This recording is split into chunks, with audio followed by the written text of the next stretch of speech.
And Republican lawmakers in South Carolina are expected to pass a new congressional map as soon as tomorrow, the very same day early voting in that state's primaries begins.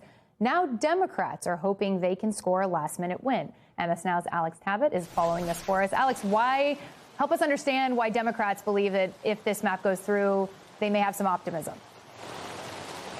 Well, Ariel, Democrats believe that the more votes that are cast before this newly proposed congressional map can become official, the weaker the argument will be, the legal argument will be to let this newly proposed congressional map stand. So the way it stands right now here in South Carolina is this. There are 7 congressional districts. 6 of them are controlled by Republicans. 1 of them is controlled by Democratic stalwart Representative Jim Clyburn. This newly proposed map could, in theory, hand over that one district to the Republicans, packing and cracking Clyburn's district if the midterms go the way Republicans are hoping for them to go. But this new map is still making its way through the motions in the very rainy building behind me, the South Carolina State House. And it's not expected to become official until tomorrow afternoon at the very earliest. But at tomorrow morning at 8:30 a.m., early voting is slated to start.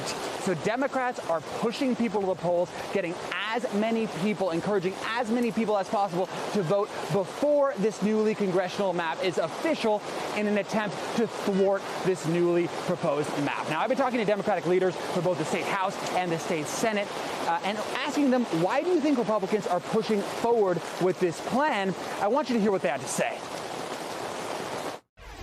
Republicans in the House and in the Senate are terrified of Donald Trump. I've had members come up to me and say how much they don't want to do this, how much this will impact their own district, let alone congressional district. If it wasn't for President Trump actually picking up the phone and personally calling folks here in the State House, we would not be here. And quite honestly, people are afraid of him, of a post on Truth Social calling them out. And that is why my colleagues are prepared to be here.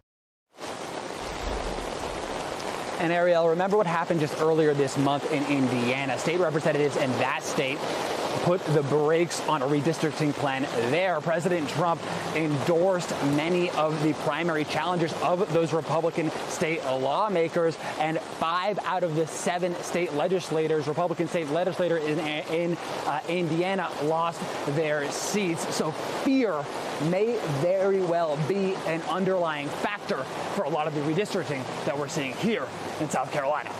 Ariel? The Trump quotient is alive and well. Alex Tabbitt, come in from out of the rain, won't you? Thanks so much for your reporting.